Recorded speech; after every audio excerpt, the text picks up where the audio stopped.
At her billionaire ex-husband's wedding, she watched him dance with the flower girl, not knowing she was his secret daughter. Griffin's voice cut through the reception noise like a knife. How old is she? Hazel felt her world tilting. Griffin, not here. Please. His hands were shaking. How old is she, Hazel? The little girl who just danced on his feet at his wedding. The flower girl with his storm gray eyes. The daughter he didn't know existed. She stood between them now, confused by the tension crackling in the air. 4. Hazel's voice barely worked. She just turned 4. She watched him do the math. 5 years since their divorce. 4-year-old daughter. His face drained of all color. Is she mine? 300 wedding guests celebrated around them. His new bride stood frozen 10 feet away, and Hazel had to answer the question that would detonate everything. Yes, 1 word. 3 letters. And Griffin Ashcroft's entire wedding day shattered like crystal on marble. At her billionaire ex-husband's wedding, she watched him dance with the flower girl, not knowing she was his secret daughter. Griffin's voice cut through the reception noise like a knife. How old is she? Hazel felt her world tilting. Griffin, not here. Please. His hands were shaking. How old is she, Hazel? The little girl who just danced on his feet at his wedding. The flower girl with his storm gray eyes. The daughter he didn't know existed. She stood between them now, confused by the tension crackling in the air. 4. Hazel's voice barely worked. She just turned 4. She watched him do the math. 5 years since their divorce. 4-year-old daughter. His face drained of all color. Is she mine? 300 wedding guests celebrated around them. His new bride stood frozen 10 feet away, and Hazel had to answer the question that would detonate everything.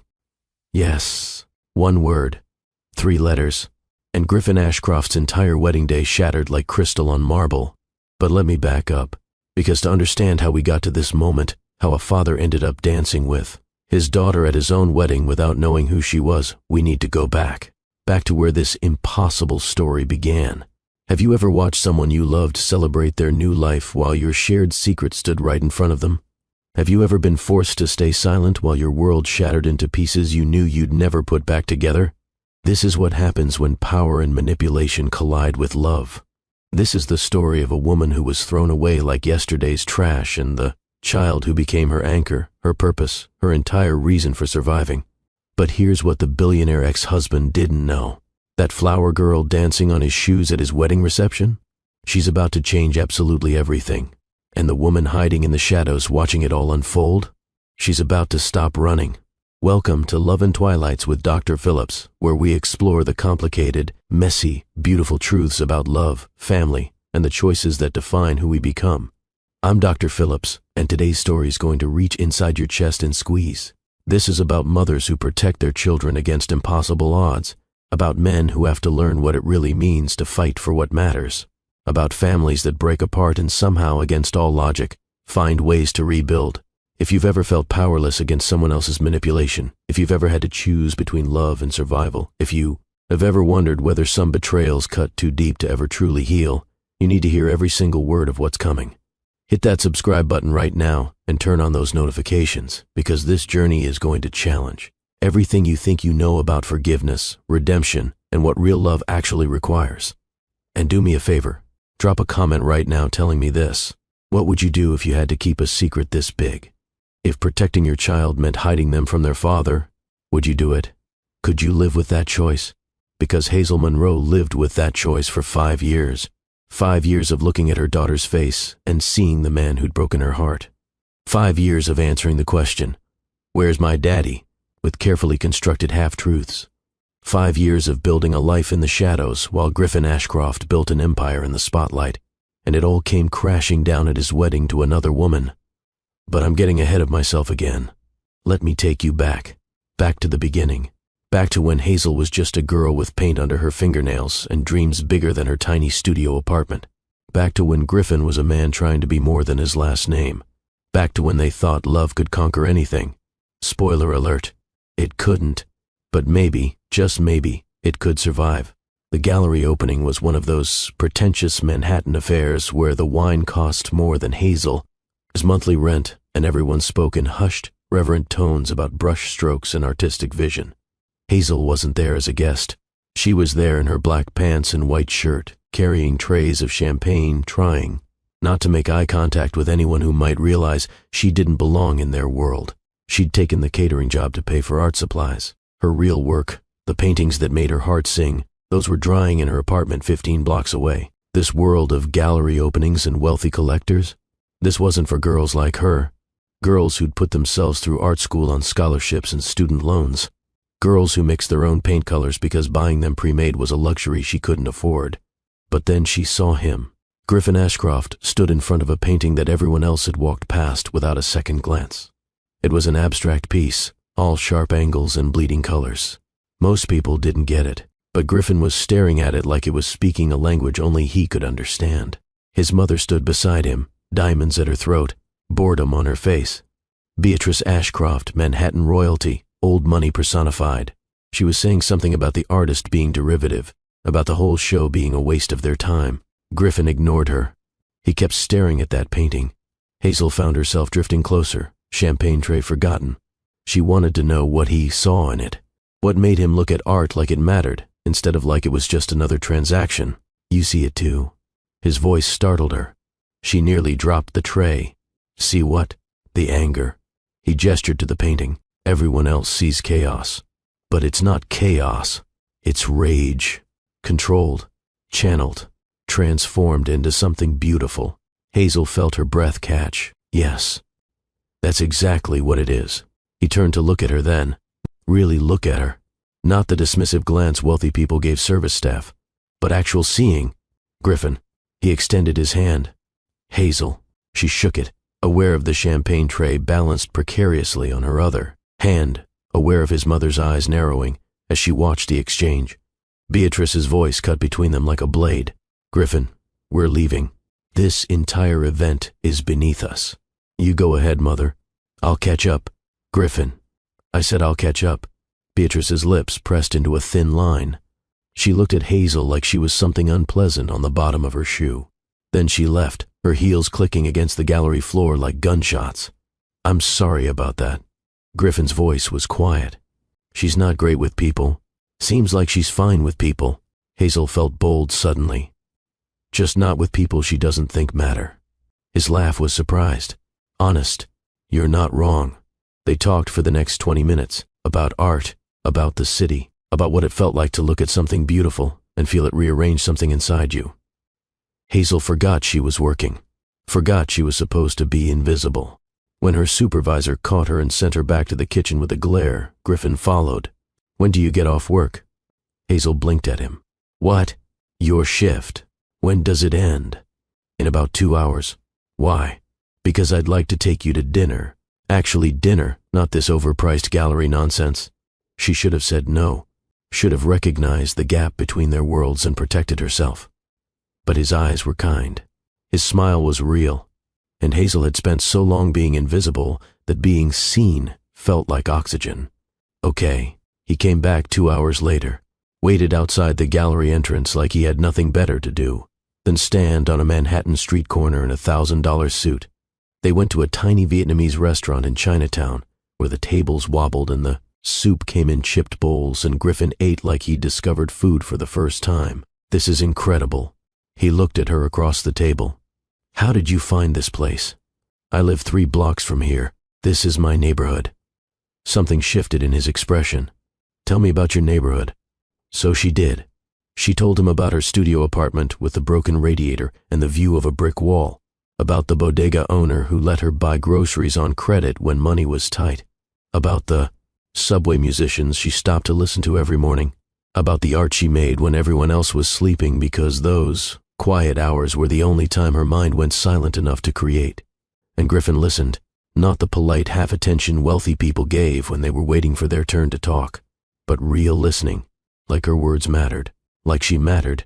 He told her about his life too, about being raised to run an empire he'd never asked for, about board meetings and expectations and the weight of a family name that had been important since before he was born, about loving art and literature and philosophy, but being told those were hobbies, not purposes, about feeling like an actor in someone else's play. When he walked her home, they stopped outside her building. The contrast was almost funny. Him in his designer suit, her in her catering uniform, two people from different universes who'd somehow collided. "Can I see you again?" His voice was hopeful, uncertain in a way that made him seem less like an Ashcroft and more like just a man. "Yeah," Hazel smiled. "I'd like that." That was 5 years ago, and for 6 months they existed in a bubble, secret dates in her neighborhood where no one knew his name, long conversations that stretched until dawn, him showing up at her apartment with takeout and wine, sitting on her floor while she painted, content to just be near her. He didn't tell his mother. Hazel understood why. Beatrice Ashcroft would have ended it before it began, would have reminded Griffin about appropriate matches and family expectations, and all the reasons a girl from nowhere wasn't suitable for an Ashcroft heir. But secrets have expiration dates, and theirs ran out the night Griffin decided he didn't care about appropriate anymore. They were in her apartment. Hazel was working on a painting, music playing softly, completely lost in the work. She didn't hear him come up behind her, didn't realize he was there until his arms wrapped around her waist. "Marry me." She nearly dropped her brush. "What?" "I'm serious. Marry me. Not someday. Not when it's convenient or appropriate or when my mother approves. Now. Marry me now. Griffin, I love you." He turned her to face him. "I love that you see the world differently than everyone else I know. I love that you don't care about my last name or my money. I love who I am when I'm with you. So marry me. Please." She should have said no, should have seen all the ways this would end badly. But she was 23 and in love, and he was looking at her like she was the only thing in the world that mattered. Yes, they got married 2 weeks later. City Hall. No family, just them and 2 witnesses they pulled off the street. Hazel wore a vintage dress she'd altered herself. Griffin wore jeans and a smile that made him look younger than his 27 years. It wasn't the society wedding Beatrice would have planned. It wasn't the fairy tale Hazel had imagined as a girl. It was better. It was real. For 3 months, they were happy. Deliriously, impossibly happy. They lived in a modest apartment Griffin rented under a different name. Nothing like the penthouse his family expected him to occupy. He went to work during the day, played the dutiful heir, but every night he came home to her, to their life, to the world they were building together. Beatrice didn't know. Griffin's assistant covered for him.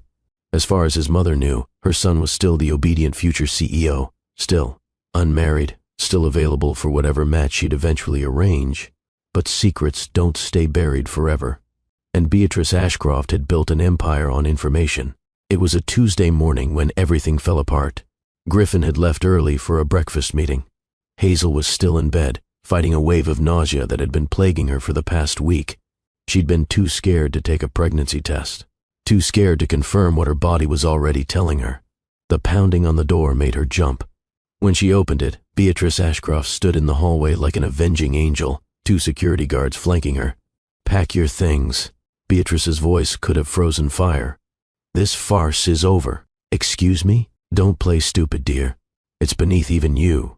Beatrice pushed past her into the apartment, looking around with barely disguised disgust. "Did you really think I wouldn't find out? That my son could marry trash without me knowing?"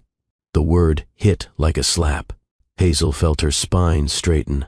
"I'm not trash. And Griffin and I are married. Legally married. You can't just..." "Can't I?" Beatrice pulled out her phone, showed Hazel a document. Annulment papers. Already filed. Already approved by a judge who happens to be a very good friend of the family. "You can't do that without Griffin's consent." "Can't I?" Beatrice smiled. It was terrifying. "My son is in Paris right now. Emergency business with our European offices. He'll be there for at least a week. By the time he returns, you'll be gone and this unfortunate episode will be handled. He would never agree to this." "He already has, dear." Beatrice's voice was almost kind, pitying. He realized what a mistake this was. Realized you were never going to fit into his world. He asked me to handle the details while he was away, so he wouldn't have to face the unpleasantness. The room spun. "No, he loves me." He loved the fantasy. Beatrice corrected. The rebellion. The little art student who made him feel bohemian and interesting. But reality has set in. You were a phase. Nothing more. I don't believe you. Beatrice held out another paper. A severance agreement, $100,000 for Hazel to disappear quietly, to sign an NDA promising never to speak publicly about her marriage to Griffin, to vanish from his life as completely as if she'd never existed. I'm not signing that. Then I'll make your life very unpleasant. Beatrice's mask of civility dropped. I'll destroy your reputation, ensure you never work in this city again, bury you in legal fees until you're living on the street. All you have to do is disappear with a nice check for your trouble. Or refuse and lose everything anyway, just more slowly and painfully. Hazel looked at the security guards, at Beatrice's cold eyes, at the life she and Griffin had built being dismantled in real time. I need to talk to Griffin. His number has been changed. His email account has been updated. You won't be reaching him. Beatrice checked her watch. You have 2 hours to pack whatever you can carry. After that, the locks will be changed and anything left behind will be disposed of. 2 hours. 2 hours to pack up 3 months of marriage, 6 months of love, a lifetime of dreams. Fine. Hazel heard her own voice like it belonged to someone else. I'll sign your NDA, but I'm not taking your money. I don't want a single dollar from your family. Beatrice looked almost surprised. How noble. It's not noble. Hazel met her eyes. I just don't want anything from you. Not your money. Not your approval. Nothing. I'll leave. I'll sign whatever you want. But I'm not doing it because you paid me. I'm doing it so you'll leave me alone. She signed the NDA right there. Promised never to speak publicly about her marriage, about the Ashcroft family, about any of it. The document was pages long, full of legal language she barely understood. But she signed every page because she just needed it to be over. Very wise. Beatrice took the signed papers. The security will wait while you pack. Hazel packed 1 suitcase, clothes, a few books, the painting Griffin had bought from her that first week they met. She left everything else, left the furniture they'd picked out together, left the dishes, left the life. She didn't cry. Not in front of Beatrice. Not in front of the security guards who escorted her out like she was a criminal. She held it together through the elevator ride down, through the walk to the subway, through the train ride to Bryn's apartment across town. And then she fell apart. Bryn caught her as she collapsed in the doorway, held her while she sobbed, listened while she explained what had happened, how Griffin had left for Paris and while he was gone, his mother had erased Hazel from his life like she was a stain to be removed. We'll call him. Bryn was already reaching for her phone. We'll explain what happened. His number is changed.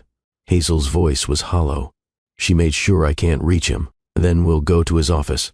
Show up in person. Make him listen. And say what? That his mother threw me out and I let her? That I signed her NDA and left without fighting? He probably thinks exactly what she told him. That I wanted out. That I took her money and ran. You didn't take her money. He doesn't know that. Bryn held her friend's face. So we make him know. We fight. But Hazel was already shaking her head. She was so tired, so broken. And underneath the heartbreak, underneath the betrayal, was something else, something new. The nausea that had been plaguing her for a week. The exhaustion. The signs she'd been too scared to acknowledge. She might be pregnant. She couldn't tell Bryn. Not yet. Not until she knew for sure. But if she was carrying Griffin's child, if there was even a chance, then fighting Beatrice Ashcroft became impossible. Beatrice had resources Hazel couldn't imagine. Lawyers and money and power that could take a baby from its mother before it was even born. So Hazel made a choice. She would disappear. Exactly like Beatrice wanted. She would vanish from Griffin's world so completely that he'd never find her. And if she was pregnant, she'd protect that child with everything she had. Even if it meant Griffin never knew he was a father. 2 weeks later, the divorce papers arrived. Griffin's signature at the bottom. The marriage annulled like it had never existed. Hazel signed them without reading the details, sent them back, and tried to figure out how to breathe around the pain. 4 weeks after that, she took a pregnancy test, sat on the bathroom floor of Bryn's apartment, and watched 2 pink lines appear. She was pregnant, with Griffin Ashcroft's baby. And he had no idea she'd ever existed. Have you ever held a secret so big it changed the shape of your life? Have you ever made a choice you knew you'd question forever but made it anyway because all the other options felt worse? Drop a comment right now and tell me. Would you have told him? Would you have fought Beatrice? Or would you have done exactly what Hazel did and disappeared? Because here's the thing about survival. Sometimes it looks like cowardice. Sometimes protecting yourself and your child means running instead of fighting. And Hazel was about to learn just how much strength it takes to build a life from absolutely nothing. She was 3 months pregnant when Beatrice found her. Hazel had been so careful. Changed her last name back to her maiden name. Moved to a different neighborhood in Brooklyn. Started working cash-only jobs. Stayed completely off social media. Cut ties with everyone who'd known her and Griffin together. But Beatrice Ashcroft didn't build a fortune by accepting defeat. And she had resources Hazel couldn't begin to match. Hazel was leaving a prenatal appointment when she saw the town car idling across the street. Her stomach dropped even before Beatrice stepped out. So it's true. Beatrice looked at Hazel's small baby bump with something like triumph. You're pregnant. Leave me alone. Hazel tried to walk past her. Beatrice grabbed her arm. The grip was surprisingly strong. How much? What? How much to make this go away? Beatrice's voice was low. Clinical. 500,000? A million? Name your price. It took Hazel a moment to understand what she was suggesting. When she did, the rage was white hot. You think Everyone has a price, dear. And you're young, poor, unmarried. A child will destroy what little future you have. Take the money. Handle the situation. Move on with your life. This situation is my baby. Hazel yanked her arm free. And you don't get to decide what happens, don't I? Beatrice's eyes went cold. Because I can make your life extraordinarily difficult. I can prove you're unfit. Prove you deliberately got pregnant to trap my son. I can tie you up in legal battles until that baby is born, and then I can take it. Raise it as an Ashcroft. Give it the life you never could. You can't do that. Can't I? Beatrice smiled. It wasn't kind. I have the best lawyers in the country. You have what? Student loan debt and a part-time job? Who do you think the courts will believe? The threat settled over Hazel like ice water. Beatrice wasn't bluffing. She had the power to do exactly what she was threatening. Could take Hazel's baby.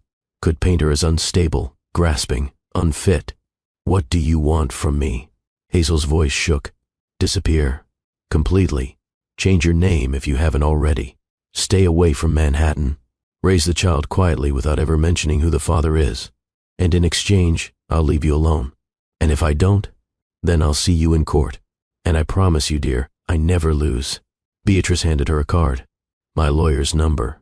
Call him if you change your mind about the money. The offer stands for another 48 hours. Then she was gone. Back into her town car. Back to her world of power and control. Hazel stood on the Brooklyn street corner, one hand on her stomach, and understood that she'd never really had a choice at all. She disappeared. Completely. The way Beatrice had demanded.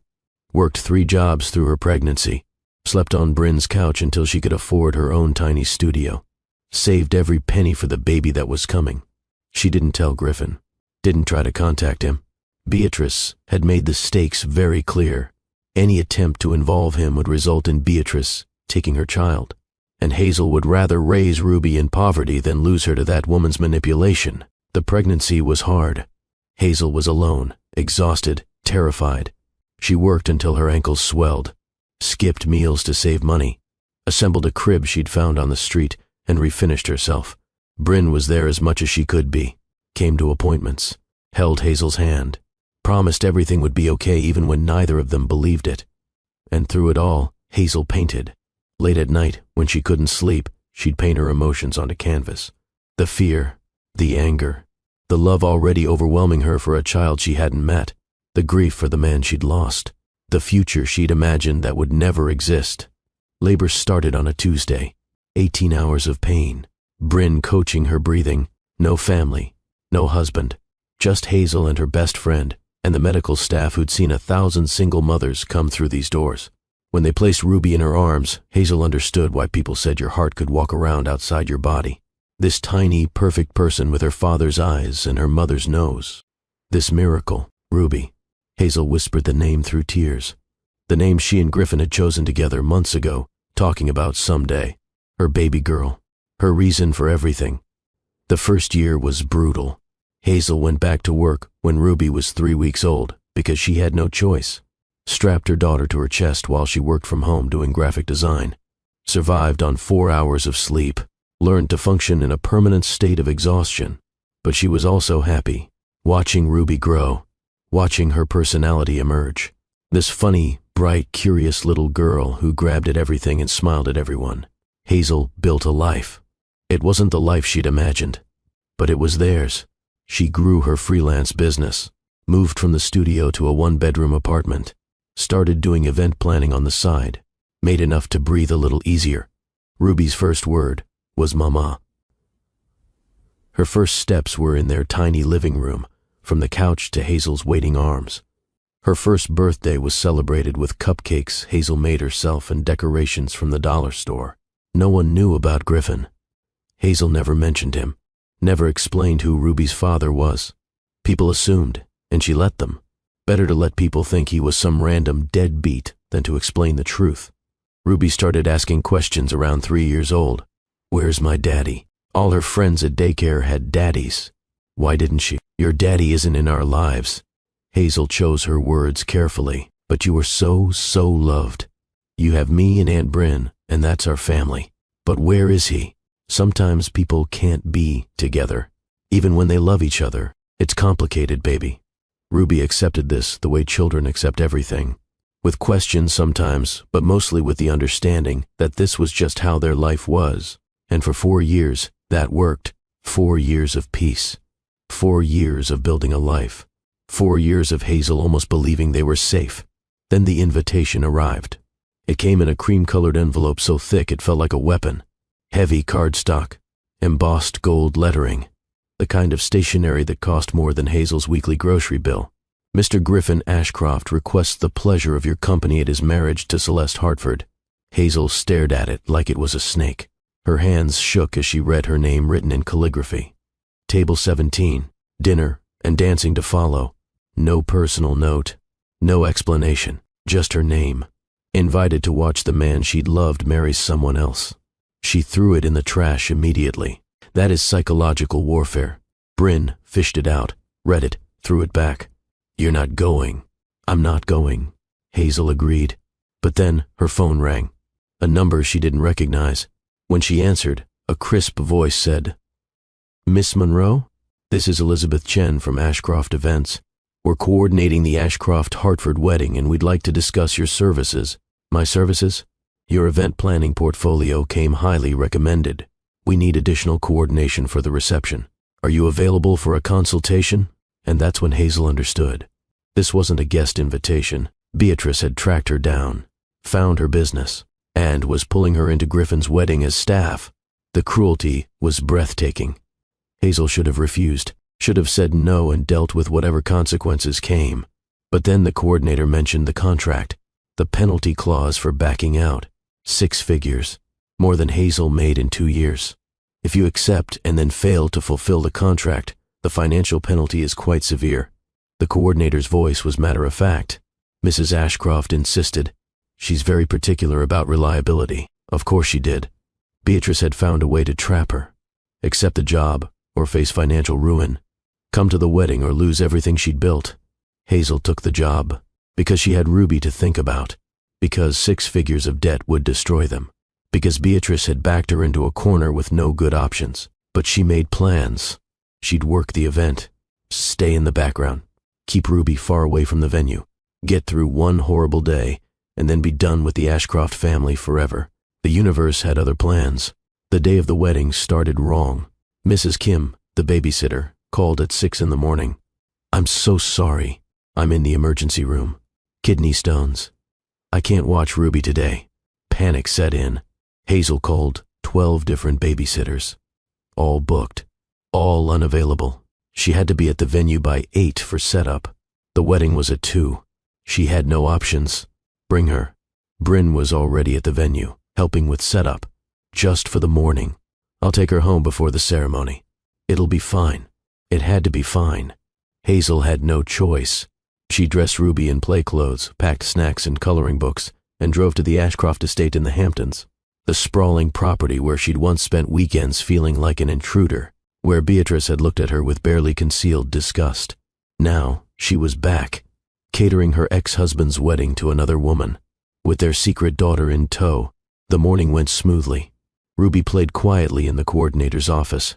Hazel worked setup, arranged flowers, oversaw the caterers, made sure every detail was perfect. At noon, Bryn tried to leave with Ruby. That's when the fire marshal showed up for an inspection. No one in or out until it's complete. Bryn's car wouldn't start. The ceremony was in 2 hours, and Hazel was trapped at Griffin's wedding with their 4-year-old daughter. Then the wedding coordinator found them. She looked at Ruby, and her face lit up. Perfect. You're absolutely perfect. What? Our ring bearer just canceled. The flu. But this little girl, she's exactly the right age. Mrs. Ashcroft already approved it when I showed her the photo. No. Hazel's heart stopped. Absolutely not. It's already done. The coordinator was scrolling through her phone. Look, Mrs. Ashcroft said, and I quote, "She's perfect for the role. We've already arranged the dress." This was the trap. This had always been the trap. Beatrice had planned this, had made sure Ruby would be here, would be seen, would be inserted into Griffin's wedding like a bomb waiting to detonate. I can't. Hazel was begging now. Please, you don't understand. Your contract has a clause about cooperation with last-minute changes. The coordinator's voice wasn't unkind, just matter of fact. Mrs. Ashcroft made it very clear.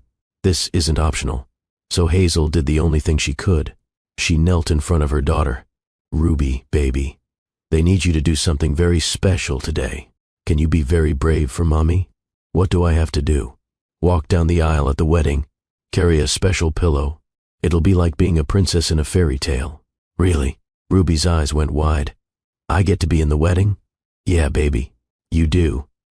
And Hazel watched them take her daughter away to get dressed, watched her own child being pulled into Beatrice's game, and had absolutely no power to stop it. The ceremony started at 2. Hazel positioned herself in the very back, hidden behind towering floral arrangements, where she could see but hopefully not be seen. 300 guests filled the cathedral. Old money, new money, society elite who'd never known Hazel existed. They chatted and laughed, programs in hand, waiting for the show to begin. The music started, a string quartet playing something classical and beautiful. Guests rose as one, and there, at the back of the cathedral, was Ruby, 4 years old, wearing a white flower girl dress that probably cost more than Hazel's rent, holding a basket of rose petals, looking tiny and perfect and terrified. Their eyes met across the distance. Hazel tried to smile, tried to communicate. You're okay, baby. You're doing great. Ruby took a careful step, then another, scattering petals with intense concentration. Every person in that cathedral was watching her, smiling, murmuring about how adorable she was. No one knew. No one saw it. The way her eyes were exactly like the groom's. The way her nose had his aristocratic slope. The way she moved with his same careful precision. Ruby made it to the front. A coordinator guided her to a seat, right next to Beatrice Ashcroft, who placed a possessive hand on the child's shoulder, staking her claim. Hazel couldn't breathe. Then Celeste appeared, beautiful beyond measure. Ice blonde hair, a dress that cost more than Hazel made in a year. Everything Hazel had never been and never could be. The ceremony began. Hazel didn't hear the words. She watched Ruby sitting next to Beatrice, watched Griffin at the altar, oblivious, watched her past and present collide in this one impossible moment. Griffin said, "I do." Celeste said, "I do." They kissed. Everyone applauded. And Hazel watched her ex-husband marry another woman while their daughter sat 15 feet away. The reception was even worse. The Ashcroft estate transformed into a winter wonderland. White roses everywhere, crystal chandeliers, a 20-piece orchestra, champagne flowing like water. Hazel tried to collect Ruby and leave. The coordinator blocked her. Mrs. Ashcroft wants family photos with the flower girl. Of course she did. Hazel brought Ruby to the terrace where the wedding party was gathering. Griffin was there, laughing with his groomsmen. He hadn't seen Hazel yet. 5 years. 5 years since she'd been close enough to hear his voice. He looked the same. Different. Older. More polished. But still fundamentally him. Still the man she'd loved with everything she had. Ruby ran ahead, straight to where the photographer was setting up. Griffin noticed her, smiled. knelt to her level. "Hey there, flower girl. You did such a great job. Thank you." Ruby's shyness made her voice small. "What's your name?" Ruby. The name hung in the air, the name they'd chosen together. Griffin's expression flickered. Did he remember? Did he wonder? Beautiful name. He smiled. For a beautiful flower girl. Hazel watched from 10 feet away, watched him interact with their daughter, compliment her, make her smile, and have absolutely no idea who she was. "Let's get some photos." The photographer started arranging people. "Can we get the flower girl between the bride and groom?" This was hell. This was actual hell. Ruby stood between Griffin and Celeste, looking up at them with innocent admiration. Griffin's hand came to rest on her shoulder. Natural, paternal, a gesture he didn't even think about. Perfect. The photographer was snapping away. Now just the groom and flower girl. Griffin lifted Ruby into his arms. She giggled. He was so tall, so nice. She liked him immediately. "So, Ruby," he adjusted her in his arms. "Do you like weddings? This is my first one. It's very fancy. It is very fancy." He laughed. "Are you here with your family?" "My mommy's here. She's working." "She works at weddings?" "Sometimes." Ruby was warming up now. "She works lots of places. She works very, very hard. I bet she does." Something in Griffin's voice softened. "To raise such a great kid. She says I'm her favorite person in the whole world. I bet you are." Hazel watched this exchange from behind the photographer, dying inside. This was her nightmare and her dream all at once. Griffin meeting Ruby, being gentle with her, making her laugh, and having no idea she was his. The photos wrapped up. Griffin set Ruby down, patted her head. "Thank you for being such a good sport, Miss Ruby." "You're welcome, Mr. Griffin. Just Griffin is fine." "Okay." Ruby grinned up at him, showing the gap where her front tooth was growing in, and that's when it happened. The moment that would change everything. The moment Hazel had been dreading and expecting in equal measure. The reception began. Dinner service. Toasts. The first dance. Griffin and Celeste spinning across the floor while everyone watched and smiled. Hazel kept Ruby close, tried to stay invisible, counted down the minutes until they could leave. Then the bandleader made an announcement. "And now, Mr. Ashcroft has requested a special dance with our beautiful flower girl, Ruby." The room erupted in appreciative applause. What a sweet gesture. How charming. Hazel felt the world tilt. Griffin walked to where Ruby sat with Bryn, extended his hand. "Would you like to dance with me?" Ruby looked at Bryn, at Hazel across the room, then back at Griffin. "Okay." He lifted her onto his feet, her tiny shoes resting on his dress shoes. The orchestra began a waltz, and Griffin Ashcroft danced with his daughter at his wedding to another woman. 300 people watched, smiled, thought it was adorable. Only 2 people in that room understood what was really happening. Hazel, dying quietly behind the champagne station, and Beatrice, watching from the head table with cold satisfaction. This was the revenge. This was the punishment. Making Hazel watch Griffin fall for Ruby without knowing. Making her stand silent while the secret she'd kept for 4 years played out in front of hundreds of witnesses. The song continued. Griffin said something that made Ruby throw her head back laughing. That laugh. The same one Hazel heard every morning. The same one she'd loved on Griffin 5 years ago. Father and daughter, dancing together, connected by blood neither of them knew about. The song ended. Griffin bowed. Ruby curtsied. He set her down gently, smiled at her like she'd made his entire day. "Thank you for the dance, Miss Ruby. Thank you." She ran back toward Bryn, chattering about how fun it was. And Hazel knew she had to leave.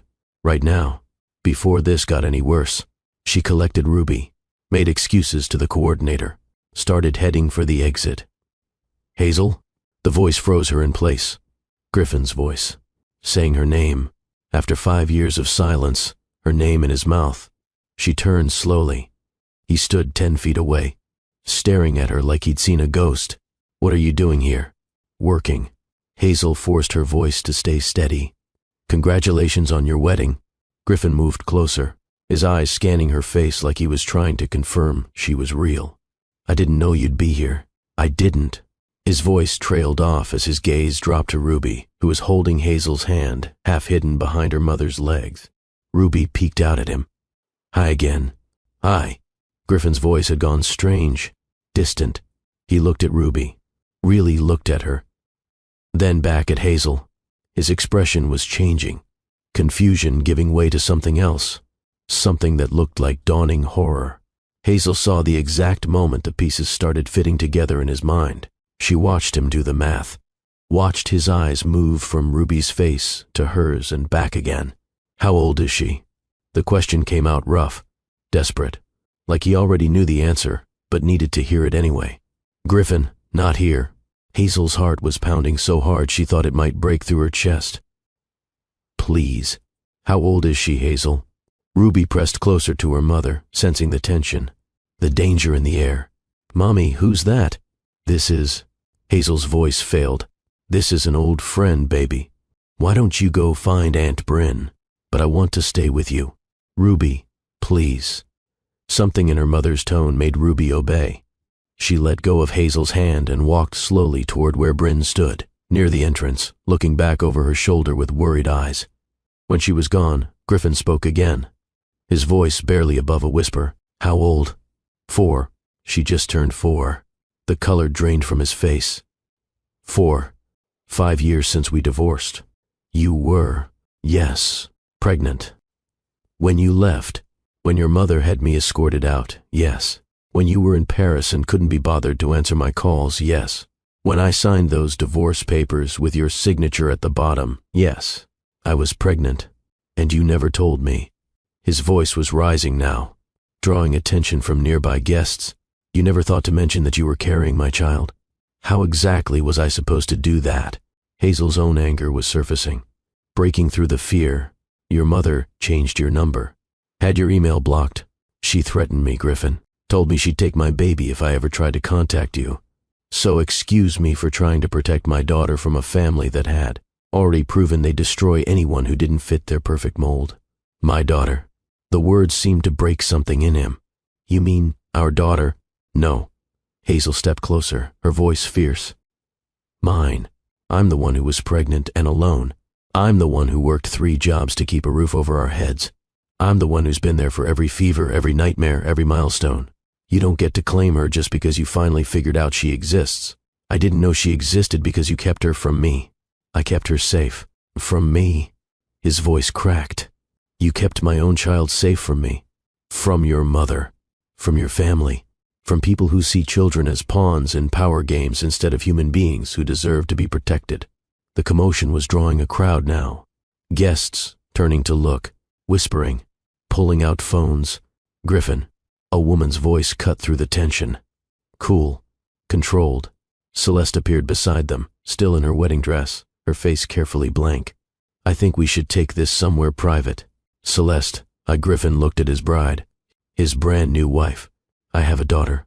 I heard. Her voice was remarkably steady, which is why we need to move this conversation away from 300 guests with cameras. She was right. Phones were out.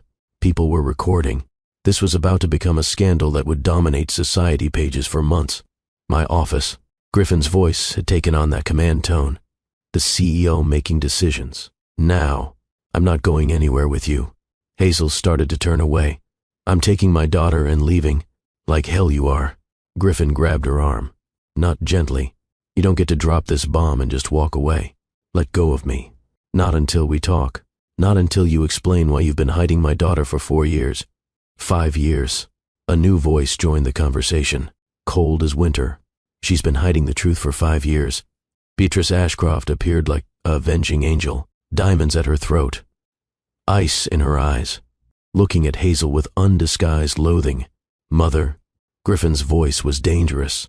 What do you know about this? Everything, darling. Beatrice's smile was razor sharp. I've known since before the child was born. Did you really think I wouldn't keep tabs on the unsuitable girl who tried to trap my son? The world seemed to stop spinning. Griffin's hand dropped from Hazel's arm. You knew. Of course I knew. Beatrice examined her manicure. I suspected the moment she left, confirmed it when she started showing up to prenatal appointments. I've been monitoring the situation ever since. Monitoring. Griffin's voice had gone deadly quiet. You knew I had a child and you said nothing? I was protecting you from a gold digger's trap. She's 4 years old. 4 years of her life I've missed. 4 years of being a father and you." His voice rose to a shout that made guests jump. "You kept that from me?" "I did what was necessary." "Necessary?" Griffin looked at his mother like he'd never seen her before. "You destroyed my marriage. You kept my daughter from me. You manipulated every aspect of my life, and you call it necessary? Your marriage was a mistake. That girl was never suitable. Stop calling her that." Griffin's voice could have cut steel. "Her name is Hazel. And she's the woman I loved. The woman you drove away with your lies and manipulation. I saved you from a fortune hunter. She never took your money. Every word was bitten off. Sharp. Furious. You offered her $100,000 to disappear, and she refused it. Offered her $500,000 to terminate her pregnancy, and she refused that too. So exactly what part of that sounds like a gold digger to you, Mother?" Beatrice's composure cracked, just slightly. "I was protecting the family legacy. By stealing my child? By lying to me for 5 years? What legacy is that exactly? The one where Ashcrofts destroy everyone who gets close to them?" "Griffin." Celeste's voice was quiet but firm. "Not here. Please, your guests." He looked around, at the crowd of people watching his life implode, at the cameras recording every word, at his wedding reception turned into a public disaster. "Fine." He looked at Hazel. "You have 2 choices. Come to my office right now, and we have this conversation. Or I call my lawyers and file for custody before you make it back to Brooklyn. You can't. Watch me. I've missed 5 years of my daughter's life. I'm not missing another day." Hazel felt the trap closing, the same way it had been closing since that invitation arrived. Since Beatrice had orchestrated this entire nightmare, she could run, breach the contract, face the financial penalties and probably a custody battle she couldn't afford to fight. Or she could walk into that office and face the man she'd loved and the family she'd spent 5 years hiding from. "Fine." Her voice was steady, despite the terror racing through her veins. "One conversation. Then I'm taking Ruby home. We'll see about that." They moved through the reception like a funeral procession. Griffin, Celeste, Hazel, Beatrice, guests parting for them, phones capturing every moment. Tomorrow's headlines already writing themselves. Bryn intercepted them at the door. "I'm coming with you." "No." Hazel squeezed her friend's hand. "Stay with Ruby. Don't let her out of your sight. If anything happens, if anyone tries to take her, you call the police. You understand me? Hazel, promise me." "I promise." Bryn's eyes were fierce. "But I'm calling a lawyer right now. You don't go in there unprotected. Do it." The office was exactly as Hazel remembered. Mahogany and leather, old money preserved in book bindings and crystal decanters. The room where she'd once sat across from Griffin, planning their future, believing love was enough. The door closed behind them with the finality of a vault ceiling. "I want a paternity test," Beatrice announced before anyone else could speak. "Before we discuss anything, we establish paternity." "Unnecessary." Griffin's voice was flat. "She's mine. I know she's mine. You can't possibly know that from looking at her. Can't I?" He pulled out his phone, scrolled to the photos from earlier. "Look at her, Mother. Really look." He held up the image of him and Ruby during their dance, side by side. The resemblance undeniable when framed together. The silence that followed was deafening. "She has my eyes." Griffin's voice was rough with emotion. "My father's jawline. Your mother's nose. She's an Ashcroft through and through. So don't stand there and tell me I can't know my own daughter." "Even so." Beatrice recovered quickly. "Legally, we need confirmation before we discuss custody arrangements." "Custody?" Hazel's laugh was sharp. "You think you can walk into my daughter's life after 5 years and demand custody? She's my daughter, too." "Is she?" Hazel moved closer to him, her fear transforming into rage. "Because from where I'm standing, a father is someone who shows up, someone who's there for scraped knees and bad dreams and first days of school. You haven't been any of those things. You didn't even know she existed until an hour ago. Because you never told me. Because your mother made it impossible." Hazel turned to Beatrice. Tell him what you said to me when I was 3 months pregnant." Beatrice's expression remained unchanged. "I offered you financial compensation to handle the situation quietly." "Handle the situation." Hazel repeated. You told me to terminate my pregnancy. You offered me $500,000 to abort Griffin's child. And when I refused, you threatened to take her from me the moment she was born. You said you'd prove I was unfit, that you'd bury me in legal fees, that I'd never see my baby again because I didn't have the resources to fight you. Griffin had gone very still. Is this true? I was protecting our family. Answer the question, Mother. Did you tell her to abort my child? I gave her options. Did you threaten to take the baby? Beatrice lifted her chin. I informed her of the legal realities, that an Ashcroft child deserves to be raised with certain standards, that she wasn't equipped to provide those standards, that the courts would agree with me. You threatened to steal my daughter. Griffin's voice shook. Before she was even born, you planned to take her. For her own good. For her own good? He laughed. It sounded broken. You don't even see it, do you? You don't see how twisted this is. How wrong. I was thinking of the child's future. No. You were thinking about control, about maintaining your grip on this family, about making sure nothing happened that you didn't orchestrate and approve. Someone has to maintain standards. Standards? Griffin's voice rose again. You destroyed my marriage, kept my daughter from me, manipulated every aspect of my life. Those aren't standards, Mother. That's abuse. The word hung in the air. Beatrice flinched. Actually flinched. Celeste had been silent until now. She spoke quietly from her position by the window. She knew about Ruby before the wedding. What? Griffin turned to her. Your mother knew. Celeste's voice was eerily calm. She's the one who insisted Ruby be the flower girl, who arranged for the original ring bearer to cancel, who made sure Hazel would be here, trapped by contract, forced to watch you dance with your daughter without knowing who she was. Griffin looked at his mother. Tell me that's not true. Beatrice said nothing. Her silence was answer enough. Why? His voice broke on the word. Why would you do that? Because she needed to understand her place. Beatrice's mask finally dropped, showing the cruelty underneath. Because you needed to see what inappropriate choices cost.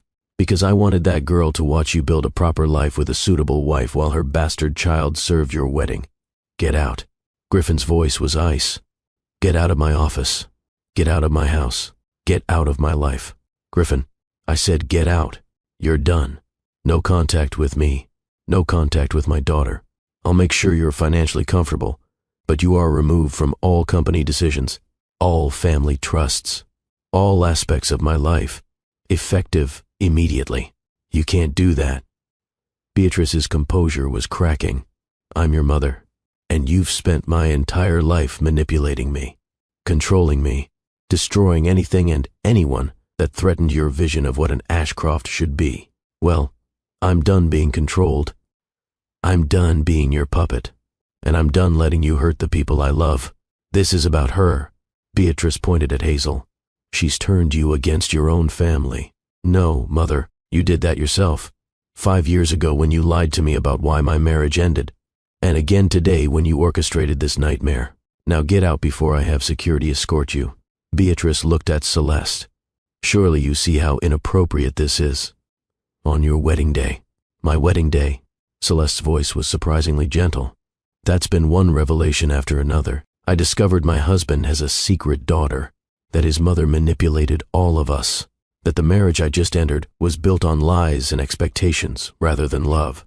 So yes, Mrs. Ashcroft, I see how inappropriate this is. All of it. Beatrice left without another word. The door closing behind her felt like the end of an era. The silence that followed was suffocating. Celeste spoke first. I think we need to establish some basic facts before emotions take over completely. Who are you? Hazel looked at this woman, this stranger who just married Griffin. Why are you being so calm about this? Because someone has to be. Celeste settled into a chair like she was at a business meeting rather than the implosion of her wedding day. Griffin, do you believe Ruby is your daughter? Yes. Hazel, is Griffin Ruby's biological father? Yes. Good. That's established. Celeste looked between them. Griffin, you've been married to me for approximately 6 hours. In that time, you've discovered you have a 4-year-old daughter your mother kept hidden from you, that your first marriage was destroyed through manipulation, that Hazel has been raising your child alone under threat from your family. Does that sum it up? Yes. And Hazel, you've spent 5 years protecting Ruby from a family you believed would take her from you. You signed NDAs under duress. You disappeared to keep her safe. You've built a life as a single mother with no support. Correct? Yes. Hazel was starting to see why Griffin had married this woman. She was formidable. Then here's what I propose. Celeste pulled out her phone. I'm texting my lawyer. Hazel, you need representation before we discuss custody or support or anything legal. Griffin, you need to verify paternity not because you doubt it, but because courts will require it. And she paused. I need to figure out how to gracefully exit a marriage I should never have entered. Celeste, Griffin's voice was pained. I'm sorry. Don't be. She met his eyes. We both know why we got married. You were trying to move on from something you never processed. I was following expectations I never questioned. Your mother approved of me, and we both let that matter more than whether we actually loved each other. She gestured to the situation. This is just bringing the truth to the surface faster than we expected. You don't have to leave me because of this. Yes, I do. Celeste's smile was sad. Because you're in love with her. You've been in love with her this entire time. And I deserve better than being someone's consolation prize. I did care about you. But caring isn't love. And I'd rather be alone than be with someone who wishes I was someone else. She stood. I'm going to make some calls. You two need to talk. Really talk. Without lawyers or threats or 5 years of hurt getting in the way. How are you so understanding about this? Hazel asked. I just destroyed your wedding day. No. Celeste looked at her. Beatrice destroyed my wedding day. You're just the catalyst that exposed what was already broken. And for what it's worth, I'm sorry. For what you've been through. For what Griffin's family did to you. No one deserves that. Then she was gone, leaving Hazel and Griffin alone for the first time in 5 years. Griffin sank into a chair, put his head in his hands. I have a daughter. Yes, a 4-year-old daughter who I've never met, who doesn't know I exist. She knows you exist. She just doesn't know you're her father. Hazel stayed standing, stayed ready to run if necessary. I told her that her daddy wasn't in our lives, that it was complicated, that she was loved. What's her full name? Ruby Charlotte Monroe. Charlotte. That was my grandmother's name. I know. I thought. Hazel's voice caught. I thought you should have some part of her, even if you never knew. Tell me about her. His eyes were desperate. Please, tell me who she is. So Hazel did. She told him about Ruby's first word, about how she'd learned to walk by, pulling herself up on the coffee table and refusing to give up, no matter how many times she fell. About her obsession with dinosaurs and art and anything that sparkled. About her kindness, the way she shared her snacks with kids at daycare, even when she didn't have much. About her laughter, her curiosity, her fierce little spirit that reminded Hazel of Griffin every single day. She sounds incredible. Griffin was crying now, not hiding it, just letting tears fall, and I've missed all of it. I'm sorry. The words came out before Hazel could stop them. I'm sorry you missed it. But I'm not sorry I protected her. I know. He wiped his face. I understand why you did it. My mother is. He laughed bitterly. She's exactly who you thought she was. Worse, maybe. I just never saw it clearly until today. What happens now? Hazel asked the question she'd been dreading. I want to know her. His voice was firm. I want to be her father, not just a name on a birth certificate or a check in the mail. I want to be present in her life. And if I say no, then I'll fight you in court, and I'll win because I have resources you can't match. He held up a hand before she could speak. But I don't want it to be like that. I don't want our daughter caught in the middle of a custody war. I don't want to hurt you any more than I already have. You didn't hurt me. Hazel's voice was quiet. Your mother did. I let her. That's the same thing.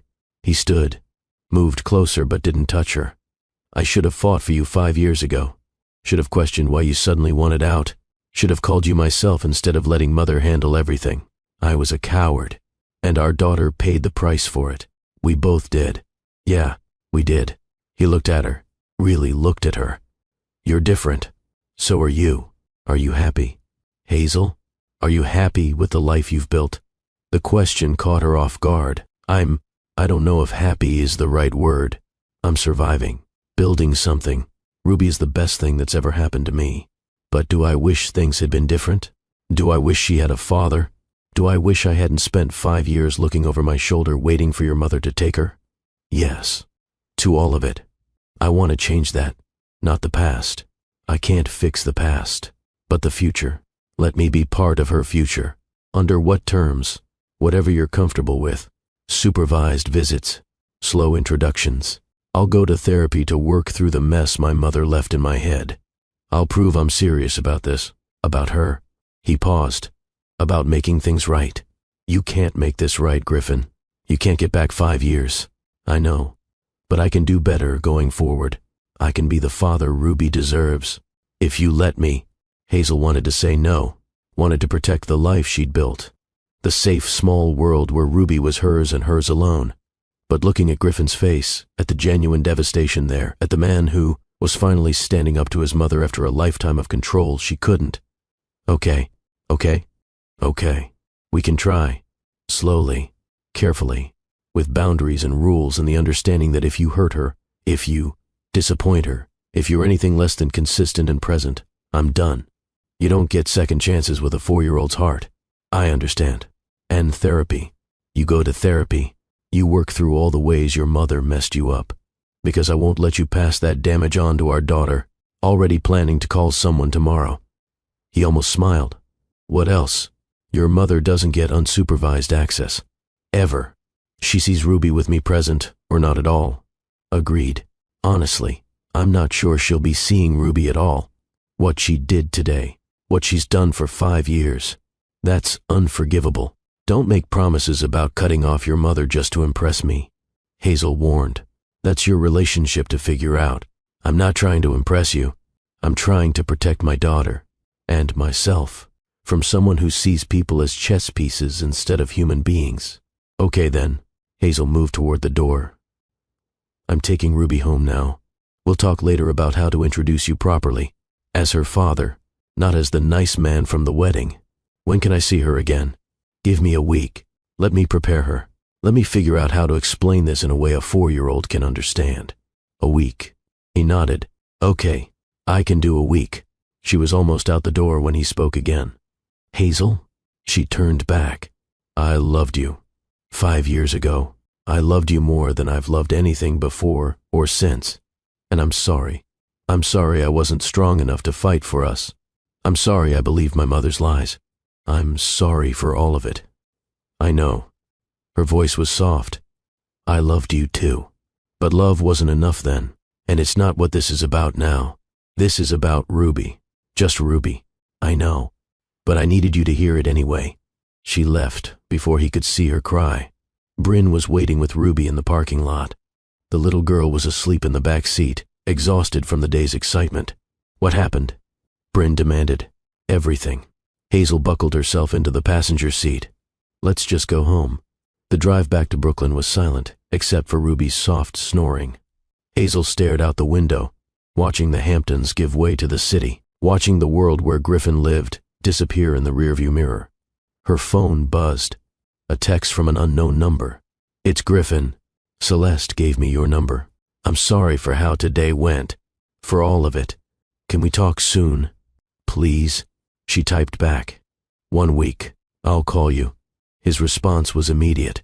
Thank you. For everything. For raising her. For being strong enough for both of us. For giving me a chance I don't deserve.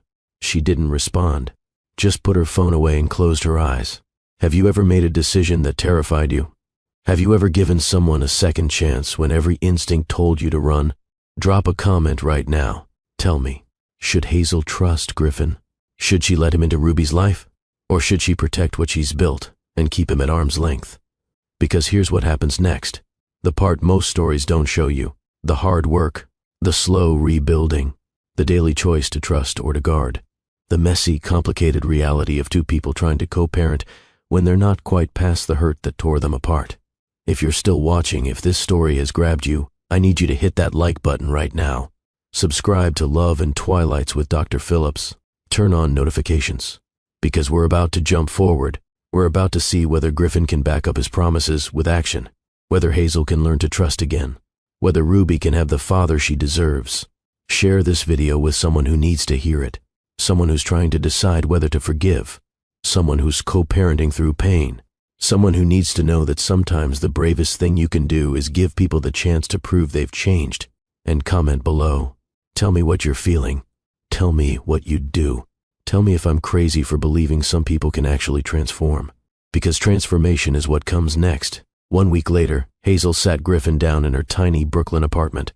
The contrast to his world couldn't have been starker. Her thrift store furniture, her paintings on the walls, the place she'd built with nothing but determination and love. This is where you live. He looked around, not with judgment, with something that looked like awe. This is home. She gestured for him to sit. Ruby's at a play date. We have an hour before she gets back. Okay. He sat on the edge of her second-hand couch, looking completely out of place and somehow perfect anyway. Here's how this is going to work. Hazel had rehearsed this speech 100 times. You're going to meet her as my friend first. Someone I used to know who wants to get to know her. We're not telling her you're her father until she's comfortable with you, until you've proven you're going to stick around. How long will that take? However long it takes. Could be weeks. Could be months. She sets the pace, not us. Understood. You'll see her twice a week to start. Dinner's here, with me present. If that goes well, we'll add weekend activities. Still supervised. Still with me there. Okay. No gifts. Hazel's voice was firm. No toys or expensive things, or trying to buy her affection. You show up. You spend time. You listen to her. That's it. No gifts. He nodded. What does she like? What should I know? Dinosaurs. Art. Anything that sparkles. She's shy at first, but warms up quickly. She asks a million questions about everything. She's kind. Almost too kind sometimes. She'll share her last cookie with someone even if she's still hungry. Like you. Griffin's voice was soft. Like both of us, maybe. Hazel stood. She'll be here in 30 minutes. Are you ready? No. He laughed nervously. Terrified, actually. What if she doesn't like me? Then you keep showing up until she does. That's what being a parent is. Showing up even when it's hard. The doorbell rang exactly 29 minutes later. Ruby burst in, full of stories about her playdate, before stopping short when she saw Griffin. Oh, hi. Hi, Ruby. Griffin stayed seated, not wanting to overwhelm her. Remember me? You're the man from the fancy wedding. You danced with me. I am. Your mom and I are old friends. I was hoping we could be friends too. Ruby looked at her mother. Hazel nodded encouragement. Okay. Ruby moved closer, cautious but curious. Do you like dinosaurs? I don't know much about them, Griffin admitted. But I'd love to learn. That was apparently the right answer. Ruby launched into an explanation of why velociraptors were misunderstood, and actually had feathers and were much smaller than the movies showed. Griffin listened like she was presenting a doctoral thesis. Hazel watched them from the kitchen. Watched her daughter warm to this man who was a stranger and also her father. Watched Griffin look at Ruby like she was the most important person in the world. Maybe this could work. Maybe. The next 3 months were a masterclass in patience. Griffin showed up every Tuesday and Thursday for dinner. Never late. Never canceling. He'd sit on Hazel's floor and play dinosaurs. He'd listen to Ruby's stories about daycare. He'd help with her bath time, learning how to navigate tangles and tears. He didn't try to buy her affection. Didn't show up with expensive toys or promises of trips to Disneyland. He just showed up. Consistently. Proving through action what words couldn't convey. Hazel watched him transform. Watched the polished CEO disappear and someone more real emerge. He'd arrive in jeans instead of suits. He'd get paint in his hair during art time. He'd make silly voices reading bedtime stories. And slowly, carefully, Ruby fell in love with him. Can Griffin come to my birthday party? She asked one morning, 3 months into their arrangement. Do you want him there? Yeah, he's nice. He makes good pancakes. They'd started Saturday breakfasts. Griffin making pancakes in Hazel's tiny kitchen, while Ruby sat on the counter, chattering about everything and nothing. It had become their tradition. Then, we'll invite him. Hazel made a mental note to talk to Griffin separately about the party, about whether it was time to tell Ruby the truth. That conversation happened 2 days later. Griffin arrived for Tuesday dinner looking nervous. I need to ask you something, he said, after Ruby had gone to bed. Okay, when do we tell her? That I'm her father? Hazel had been thinking about this constantly. When is the right time? How do you explain to a 4-year-old that the friend she's grown to love is actually her daddy? I don't know, she admitted. I've never done this before. Neither have I. Griffin sat across from her at the kitchen table. But she's asking questions. Last week she asked if I had kids. I told her no, and she looked so disappointed. Like she wanted me to say yes. To say her. What did you say? That I hoped to be a dad someday. That it was something I wanted very much. Hazel felt her chest tighten. We could tell her soon. After her birthday. Give her the party first, then sit her down and explain. Explain how exactly? Griffin's voice was gentle. Not challenging. Just asking. We tell her the truth. That I loved her daddy very much. That circumstances kept us apart. That he didn't know about her, but now he does. That he loves her and wants to be her dad. Will she understand? She's 4. Probably not completely. But kids are resilient. They accept what we tell them. Okay. Griffin reached across the table. Stopped just short of taking her hand. Thank you. For this. For letting me in. For giving me a chance to know her. You've earned it. Hazel pulled her hand back. Not ready for that kind of contact yet. You've shown up. Been consistent. That's what matters. The birthday party was held at a local park. Nothing fancy. Just Ruby's friends from daycare, Bryn and Griffin. They played on the playground. Ate cupcakes Hazel had made. Sang happy birthday while Ruby beamed. Griffin had asked what to get her. Hazel had said one small thing. Nothing expensive. He'd shown up with a set of paintbrushes. Good ones, but not outrageously priced. And a card that said, for the artist who taught me to see color everywhere. Ruby had hugged him, thrown her little arms around his neck, and held on. Thank you, Griffin. Over her head, his eyes met Hazel's. There were tears in them. That night, after the party, after Griffin had left, Ruby asked the question Hazel had been expecting. Mommy, why don't I have a daddy like the other kids? Hazel sat on her daughter's bed, smoothed back her dark curls. You do have a daddy, baby. He just hasn't been able to be with us until now. Why not? It's complicated. But here's what you need to know. Your daddy loves you very much. He didn't know about you for a long time, but now he does, and he wants to be part of your life. Ruby's eyes went wide. Do I know him? Yes, you know him. Is it Griffin? Children. They saw everything adults tried to hide. Yes, baby. Griffin is your daddy. Really? Ruby sat up. Really, really? Really, really? Hazel felt tears on her cheeks. Is that okay? Is that why he comes to see us? Because he's my daddy? Yes. And he wants to be my daddy? Like for real? For real. Ruby processed this.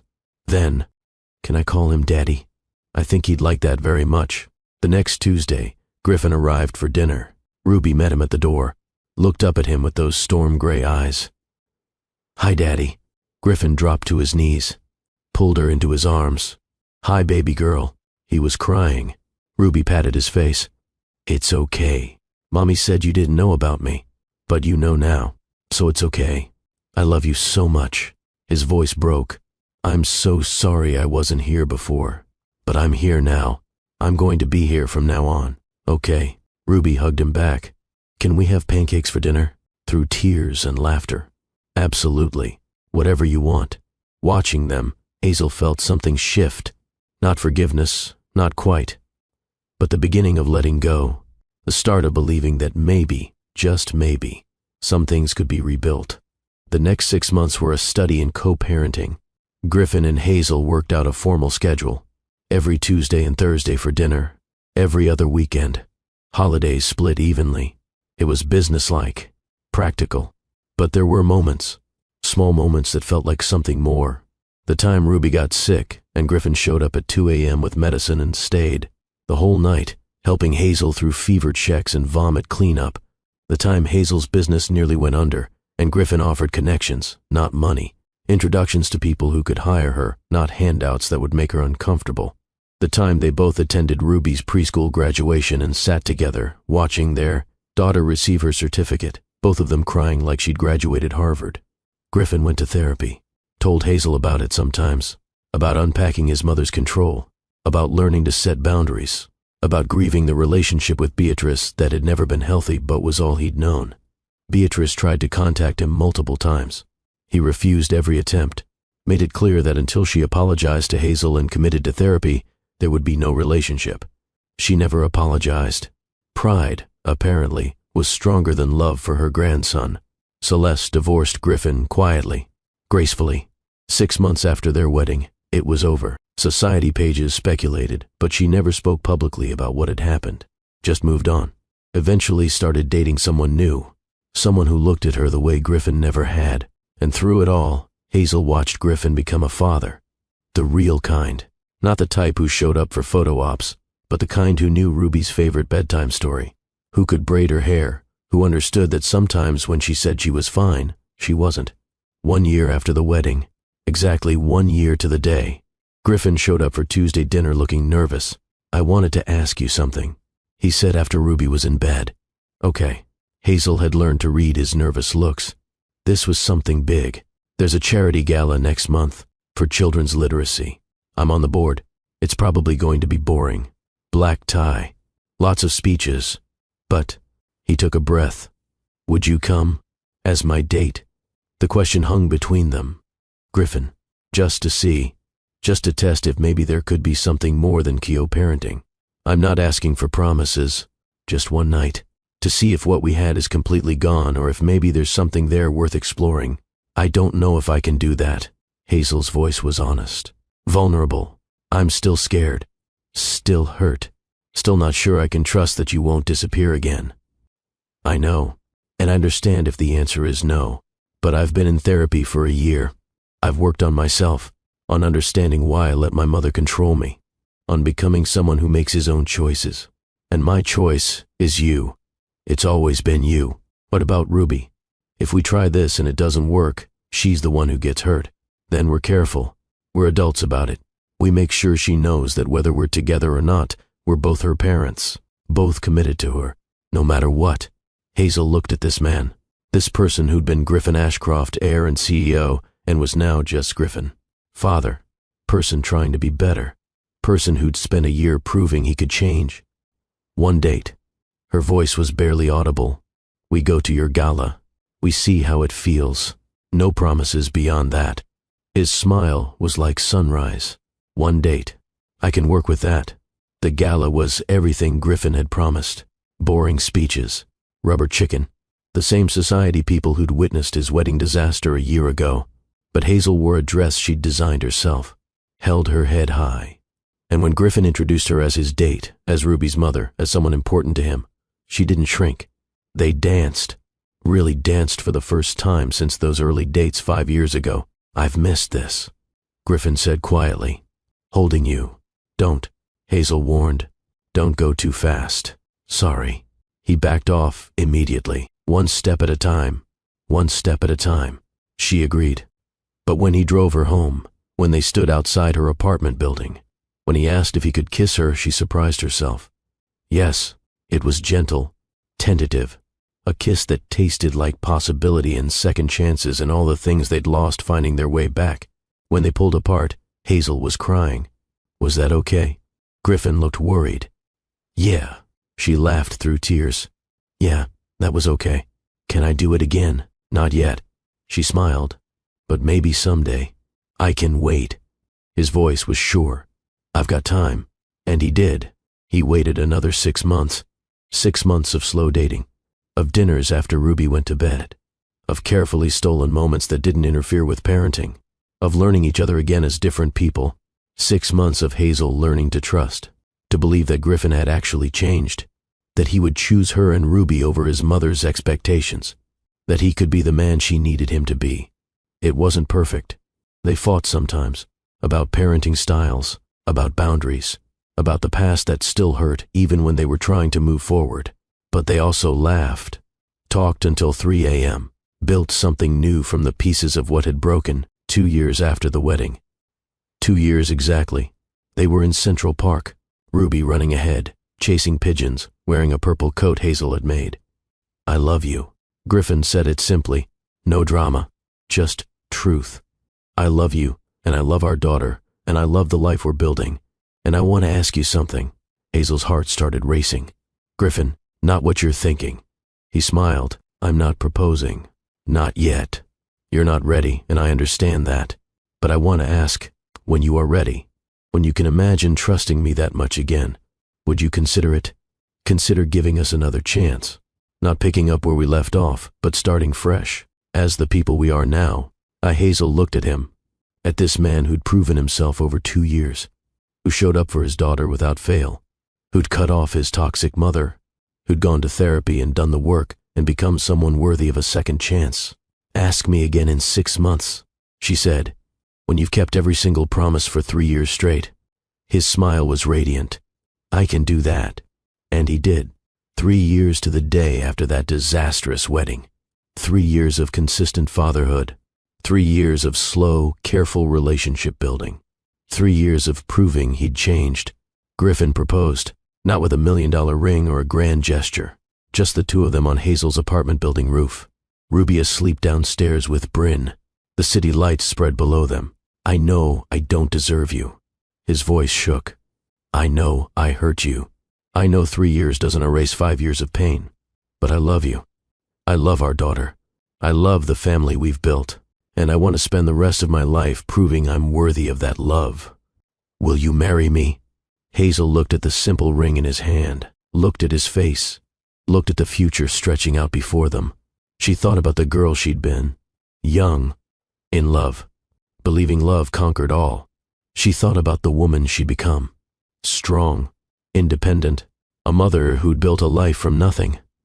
And she thought about Ruby, sleeping downstairs, happy, loved, with 2 parents who adored her and each other. Yes, the word came out sure, strong, yes, but we do this my way. Small wedding, just us and the people who matter. No society spectacle, no Ashcroft production, just real, whatever you want. Griffin was crying, laughing, putting the ring on her finger. Anything you want, forever. They got married 6 months later. City Hall again. Ruby is their flower girl, for real this time. Bryn as maid of honor. Celeste attended, bringing her new partner, happy for them both. Beatrice was not invited, was not mentioned, had no place in their new beginning. And when they said I do this time, it meant something different. Not the hopeful promises of children, but the solid commitment of people who'd been broken and rebuilt, who knew love wasn't enough by itself, who understood that family was built on choice and consistency, and showing up even when it was hard. Ruby stood between them as they exchanged vows. One small hand in each of theirs, connecting them, the reason they'd found their way back. Afterward, they went to that same Vietnamese restaurant where they'd had their first date, ate soup from chipped bowls, laughed with Ruby, began again. Not where they'd left off, but somewhere better, somewhere earned. Beautiful souls, what's the lesson here? What's the truth we need to carry forward? First, a mother's love is the fiercest force in this universe. Hazel was 23, broke and alone, and she still chose to protect her child over everything else. Society might judge women like her, call them vindictive for keeping secrets, but she wasn't being cruel. She was surviving. She was protecting the most vulnerable person in her world with the only weapons she had. Distance and silence and a strength most people will never need. Second, money and power mean absolutely nothing if you're not making your own choices. Griffin had everything. Wealth, status, success, but he didn't have freedom. His mother controlled his relationships, his marriage, his entire life. Real power isn't what you own. It's the courage to choose your own path even when it costs you everything. Third, manipulation destroys more than just relationships. It destroys generations. Beatrice thought she was protecting her family, but her lies cost Griffin his marriage and 5 years with his daughter. Her control fractured every relationship she touched. When we manipulate the people we claim to love, we don't protect them. We poison them. We create wounds that take years to heal. Fourth, redemption isn't about apologizing. It's about changing. Griffin could have showed up with lawyers, could have demanded custody, could have used his wealth and power to take Ruby. Instead, he showed up consistently, went to therapy, set boundaries with his mother, earned his place in his daughter's life one day at a time. That's real change, not words. Actions, daily choices over years. Fifth, some love stories need to be interrupted to become what they're meant to be. Hazel and Griffin at 23 were too young, too naive, too controlled by others to make their relationship work. But Hazel at 28, independent, strong, clear about her worth. And Griffin at 32, healed, boundaried, choosing authentically. These versions of them had a real chance. Sometimes you have to lose someone to become the person worthy of keeping them. And, finally, trust isn't rebuilt with words. It's rebuilt with time. Hazel didn't forgive Griffin in a moment of passion. She made him prove himself, day after day, month after month, year after year, 3 full years of consistent action before she could believe he'd actually changed. That's not coldness. That's wisdom. That's self-respect. That's knowing your worth and refusing to settle for less. If you're watching this and you've been the Hazel, betrayed, abandoned, fighting alone, I want you to know something. Your strength is extraordinary. The way you've protected yourself and your children matters. You're not bitter for having boundaries. You're wise. You're not cold for requiring proof instead of promises. You're smart. Don't let anyone make you feel guilty for protecting your peace. If you're the Griffin, someone who's realized too late what they've lost, there's hope.